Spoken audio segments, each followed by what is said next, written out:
Hello and welcome back to Abhyuday classes UP.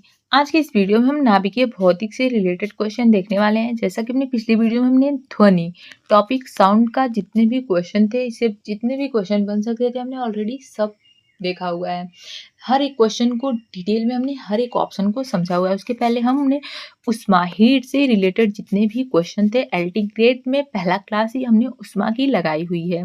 इसके बाद हमने ध्वनि टॉपिक को समझा और आज देखेंगे नाभिकीय भौतिकी के बारे में। फिजिक्स में आपको गुरुत्वाकर्षण हो या मापन, ऊष्मा, ध्वनि, जितने भी टॉपिक्स होंगे सब मिल जाएंगे आपको चैनल पर। एलटी ग्रेड प्लेलिस्ट करके आपको बना हुआ है आपका, अगर आप चाहें तो वहां से हर एक टॉपिक का देख सकते हैं। फिजिक्स हो, उसके बाद केमिस्ट्री पर हम चर्चा करेंगे, और बायोलॉजी ऑलरेडी हमने हर एक टॉपिक को कवर किया हुआ है, चाहे वो आपका सेल हो, रिप्रोडक्टिव सिस्टम, जो आपका डाइजेस्टिव सिस्टम हो गया, या जितने भी तंत्र हैं, श्वसन, अंतःस्रावी, उत्सर्जन, हर एक टॉपिक को हमने कवर किया हुआ है।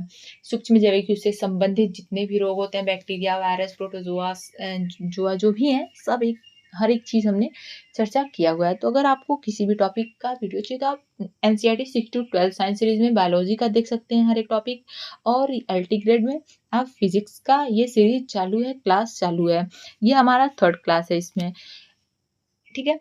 ऐसे हम सारे टॉपिक कवर कर लेंगे एक एक करके। तो चलिए देखते हैं आज का टॉपिक हम नाभिकीय भौतिकी।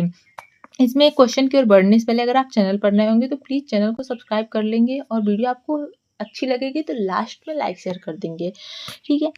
देखते हैं पहला क्वेश्चन, निम्नलिखित में से कौन सा कथन सही नहीं है। सही कौन सा कथन नहीं है आपको बताना है। विकास का सिद्धांत चार्ल्स डार्विन द्वारा प्रतिपादित किया गया था। किसी परमाणु के नाभिक का टूटना संलयन कहलाता है। यह ठोस कार्बन डाइऑक्साइड ही शुष्क बर्फ है। ऑप्शन डी है, टेलीफोन की खोज ग्राहम बेल ने की थी। आपको बताना है क्या सही नहीं है, हमको सही नहीं बताना है। तो अगर आपको पता होगा क्या सही है तो वो आप सही नहीं जो है उसको निकाल सकते हैं। तो ऑप्शन ए हमको सही दिख रहा है कि विकास का सिद्धांत जो है चार्ल्स डार्विन द्वारा ये प्रतिपादित किया गया था, तो ये तो सही है, तो ये गलत हो जाएगा, ठीक। अब है, किसी परमाणु के नाभिक का टूटना जो है संलयन कहलाता है, आपसे कहा है, तो ये आप बताएंगे कहलाता है कि नहीं। नाभिकीय संलयन क्या कहलाता है, अगर वो पता होगा तो ये क्वेश्चन आप निकाल लेंगे। ऑप्शन सी भी नहीं होगा, डी भी नहीं होगा, टेलीफोन की खोज ग्राहम बेल ने की थी, तो ये तो सही है। अब हमसे सही नहीं पूछा है तो एकमात्र हमारे पास ऑप्शन बच गया बी। किसी परमाणु के नाभिक का टूटना संलयन कहलाता है। जब किसी परमाणु का नाभिक 2 छोटे नाभिकों में विभाजित हो जाता है तो यह प्रक्रिया संलयन नहीं, नाभिकीय विखंडन, न्यूक्लियर फ्यूजन कहलाता है। इसके विपरीत जब 2 या अथवा अधिक परमाणु नाभिक मिलकर एक बड़े नाभिक का निर्माण करते हैं तब यह प्रक्रिया जो है वो न्यूक्लियर फ्यूजन, नाभिकीय संलयन कहलाता है, ठीक है। और इन दोनों ही प्रक्रियाओं में जो है अत्यधिक ऊर्जा मुक्त होती है, तो इसमें आप नाभिकीय विखंडन और नाभिकीय संलयन में कंफ्यूज नहीं होंगे, क्लियर है। नेक्स्ट क्वेश्चन की ओर बढ़ते हैं। आधुनिक आयुर्विज्ञान यानी कि मेडिकल साइंस में नाभिकीय औषधियां नैदानिक और उपचार के प्रभावी उपकरणों के रूप में उभर रही हैं। ये वास्तव में हैं ड्रग्स, जड़ी बूटियां, रेडियो आइसोटोप्स, क्लोरोफ्लोरोकार्बन। तो यहाँ पे ऑप्शन डी हमारे पास बेटर ऑप्शन है, रेडियो आइसोटोप्स, ठीक। डायग्नोसिस तथा ट्रीटमेंट के लिए, मतलब कि निदान और उपचार के लिए प्रयोग की जाने वाली नाभिकीय औषधियां वास्तव में विभिन्न तत्वों के जो रेडियो एक्टिव आइसोटॉप्स हैं, रेडियो सक्रिय समस्थानिक जिसे हम कहते हैं, वो होती हैं। इनके प्रयोग से मानव शरीर में ट्यूमर का पता लगाया जाता है। कैंसर से जो ग्रस्त कोशिकाएं और मस्तिष्क के ट्यूमर को नष्ट किया जाता है, ठीक है, क्लियर है। ऑप्शन सी यहाँ पे हमारा सही हो जाएगा। इस वीडियो में ज़्यादा हम इसको खींचेंगे नहीं, ज़्यादा लंबा नहीं करेंगे, जल्दी जल्दी समझते हुए आगे बढ़ेंगे। नेक्स्ट क्वेश्चन है, निम्नलिखित में से कौन सा तत्व परमाणु ईंधन की श्रेणी में नहीं आता है। कैडमियम, थोर्मियम, प्लूटोनियम या यूरेनियम। तो कैडमियम जो है इसमें इस श्रेणी में नहीं आता है, ऑप्शन ए हमारा सही हो जाएगा यहाँ पे। नेक्स्ट क्वेश्चन में पूछा है कि भारत का प्रथम परमाणु ऊर्जा केंद्र आपको बताना है। BARC तारापुर परमाणु ऊर्जा केंद्र या नरौरा परमाणु ऊर्जा केंद्र, या इनमें से कोई नहीं। तो भारत का प्रथम परमाणु ऊर्जा केंद्र जो है जो भारत में स्थापित पहला परमाणु ऊर्जा केंद्र है, जिसका संचालन वर्ष 1969 में हुआ था। प्रारंभ हुआ था 1969 में। ये 9 है, इसको ठीक से बनाते हैं। 1969 में जिसका प्रारंभ हुआ था वो कौन सा है? तारापुर परमाणु ऊर्जा केंद्र। यहाँ पे ऑप्शन बी हमारा सही होगा। इसकी स्थापना भारत, अमेरिका तथा अंतर्राष्ट्रीय परमाणु ऊर्जा एजेंसियों के मध्य 123 समझौते के अंतर्गत अमेरिका के सहयोग से किया गया था। क्लियर है? नेक्स्ट क्वेश्चन है, एक रेडियोधर्मी पदार्थ की अर्ध आयु 10 दिन है। इसका अभिप्राय यह है कि ऑप्शन ए में दिया है हमसे, कहा है कि पदार्थ का पूर्ण विघटन 20 दिनों में हो जाएगा, पदार्थ का पूर्ण विघटन 40 दिनों में हो जाएगा, पदार्थ 3/4 भाग उसका जो है उसका विघटन 20 दिनों में हो जाएगा, या पदार्थ के 1/4 भाग है उसका विघटन 5 दिनों में हो जाएगा। तो यहाँ पे ऑप्शन सी जो हमारा सही हो जाएगा। ऑप्शन सी के साथ जाएंगे हम।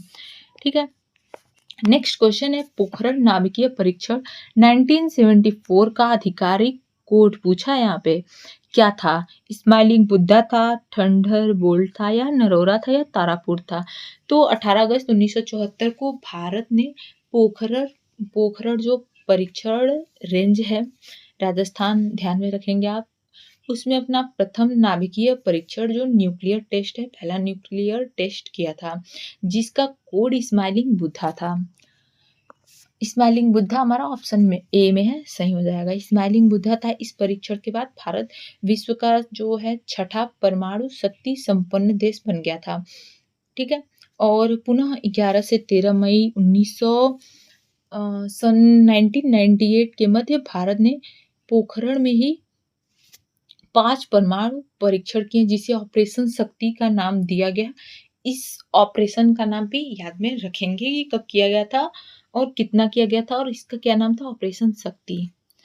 लेकिन ये चीज याद रखेंगे कि पोखरण नाभिकीय परीक्षण 1974 का आधिकारिक कोड जो था स्माइलिंग बुद्धा था। क्लियर है? नेक्स्ट क्वेश्चन की ओर बढ़ते हैं। भारत में प्रचुर मात्रा में उपलब्ध महत्वपूर्ण नाभिकीय ईंधन है। यूरेनियम है, थोरियम है, इरिडियम है, या प्लूटोनियम है? तो यहाँ पे भारत में थोरियम के भंडार प्रचुर मात्रा में उपलब्ध हैं। ऑप्शन बी हमारा सही हो जाएगा। ठीक है, थोरियम जो होता है मुख्यतः मोनोजाइट नामक खनिज से प्राप्त किया जाता है। नेक्स्ट क्वेश्चन है, अणुशक्ति से संबंधित खनिज नहीं है। मोनाजाइट, थोरियम, इरिडियम, या क्रोमियम? तो यहाँ पे ऑप्शन डी हमारा सही हो जाएगा, क्रोमियम। मोनाजाइट, थोरियम तथा इरिडियम अणुशक्ति से संबंधित खनिज है ये तीनों। तो एकमात्र ऑप्शन बचा हमारे पास डी, बाकी तीनों तो हैं, तो ये गलत हो जाएंगे। चौथा हमारा क्रोमियम सही हो जाएगा। ये उससे संबंधित नहीं है, अणुशक्ति से संबंधित नहीं है। नेक्स्ट क्वेश्चन है, नाभिकीय, ये क्रोमियम जो होता है ये एक चमकदार स्लेटी भूरे रंग की धातु होती है, जिसका प्रयोग जो है धब्बा रहित इस्पात तथा अन्य मिश्र धातुओं के निर्माण में किया जाता है। नाभिकीय रिएक्टर और परमाणु बम में यह अंतर है कि आपको बताना है कि नाभिकीय रिएक्टर और परमाणु बम जो है उसमें क्या अंतर है। ऑप्शन ये है, नाभिकीय रिएक्टर में कोई श्रृंखला अभिक्रिया नहीं होती, जबकि परमाणु बम में होती है। नाभिकीय रिएक्टर में श्रृंखला अभिक्रिया नियंत्रित होती है, या नाभिकीय रिएक्टर में श्रृंखला अभिक्रिया नियंत्रित नहीं होती है, या फोर्थ ऑप्शन में दिया है परमाणु बम में कोई श्रृंखला अभिक्रिया नहीं होती है, जबकि नाभिकीय रिएक्टर में होती है। आपको बताना इनमें से कौन सा ऑप्शन जो है वो सही होगा नाभिकीय रिएक्टर और परमाणु बम में अंतर के लिए। तो यहाँ पे ऑप्शन बी के साथ जाएंगे हम कि नाभिकीय रिएक्टर में श्रृंखला अभिक्रिया नियंत्रित होती है, ये हमारा सही ऑप्शन हो जाएगा, क्योंकि नाभिकीय रिएक्टर परमाणु बम दोनों ही नाभिकीय विखंडन यानी कि जो न्यूक्लियर फ्यूजन होता है उसके सिद्धांत पर ये कार्य करते हैं। और न्यूक्लियर फ्यूजन यानी कि नाभिकीय विखंडन और नाभिकीय संलयन क्या होता है, अभी हमने ठीक ऊपर समझा था कुछ क्वेश्चन के पहले ही। ठीक है, तो इस चीज को आप ध्यान में रखेंगे। ऑप्शन बी यहाँ पे हमारा सही हो जाएगा। नेक्स्ट क्वेश्चन में पूछा है हमसे, सूर्य में ऊर्जा का निर्माण होता है नाभिकीय विखंडन द्वारा, नाभिकीय संलयन द्वारा, ऑक्सीकरण अभिक्रियाओं द्वारा या अवकरण अभिक्रियाओं द्वारा। तो अगर आपने नाभिकीय विखंडन, नाभिकीय संलयन को ठीक से ऊपर समझा होगा तो ये दोनों क्वेश्चन आप ऐसे ही इजीली कर पाए होंगे। सूर्य एवं तारों का अधिकांश भाग जो है हाइड्रोजन एवं हीलियम से निर्मित है। इनमें नाभिकीय संलयन की प्रक्रिया के द्वारा हाइड्रोजन के नाभिक परस्पर संलयित होकर जो है हीलियम के नाभिकों में परिवर्तित होते रहते हैं। इस क्रिया में जो है अत्यधिक ऊर्जा मुक्त होती है, जो सूर्य एवं तारों की ऊर्जा का मुख्य स्रोत होता है। तो यहाँ पे ऑप्शन बी जो है हमारा न्यूक्लियर फ्यूजन, जो नाभिकीय संलयन है, वो सही हो जाएगा कि सूर्य में ऊर्जा का निर्माण इसके द्वारा होता है। क्लियर है। नेक्स्ट क्वेश्चन है, संवर्धित यूरेनियम होता है। संवर्धित यूरेनियम क्या होता है हमसे पूछा है। विशेष खोल में रखी यूरेनियम की छड़ें होती हैं, या प्राकृतिक यूरेनियम जिसमें रेडियोधर्मी यू, यहाँ पे यू इंग्लिश में कर लेंगे, U-35 आइसोटॉप का घटक कृत्रिम रूप से बढ़ाया जाता है, या प्राकृतिक यूरेनियम और थोरियम का मिश्रण होता है, या क्रोमियम की कोटिंग की हुई यूरेनियम की छड़ें होती हैं। संवर्धित यूरेनियम क्या होता है। तो यहाँ पे ऑप्शन बी जो हमारा है कि प्राकृतिक यूरेनियम जिसमें रेडियोधर्मी U-235 आइसोटॉप का घटक कृत्रिम रूप से बढ़ाया जा सकता है। ऑप्शन हमारा सही हो जाएगा। नेक्स्ट क्वेश्चन और आज का आखिरी सवाल है, नाभिकीय रिएक्टर में निम्नलिखित में से किसे मंदक के रूप में प्रयोग किया जाता है। थोरियम को, ग्रेफाइट को, रेडियम को, या साधारण जल को। तो मंदक यानी कि मॉडरेटर जो होता है, नाभिकीय विखंडन से उत्पन्न तीव्र गति के न्यूट्रॉनों की गति जो होती है मंद यानी कि स्लो करने के लिए प्रयोग किए जाते हैं, ताकि वे न्यूट्रॉन जो होते हैं नाभिकीय श्रृंखला अभिक्रिया को जारी रख सकें। तो यहाँ पे जो हमसे पूछा है क्वेश्चन कि नाभिकीय रिएक्टर में निम्नलिखित में से किसे मंदक के रूप में प्रयोग किया जाता है। तो यहाँ पे ग्रेफाइट को मंदक के रूप में प्रयोग किया जाता है, ग्रेफाइट को मॉडरेटर के रूप में प्रयोग करते हैं, किया जाता है। ठीक है, तो ऑप्शन बी यहाँ पे हमारा सही हो जाएगा। तो ये था आज का हमारा टॉपिक। आई होप आपको समझ में आया होगा। वीडियो आपको अच्छी लगी होगी। अगर अच्छी लगी होगी तो प्लीज़ जाते वक्त लाइक शेयर जरूर कर जाएंगे और चैनल से जुड़ते जाएंगे। मिलते हैं नेक्स्ट वीडियो में नेक्स्ट टॉपिक के साथ। तब तक के लिए प्लीज़ चैनल से जुड़े रहेंगे। धन्यवाद।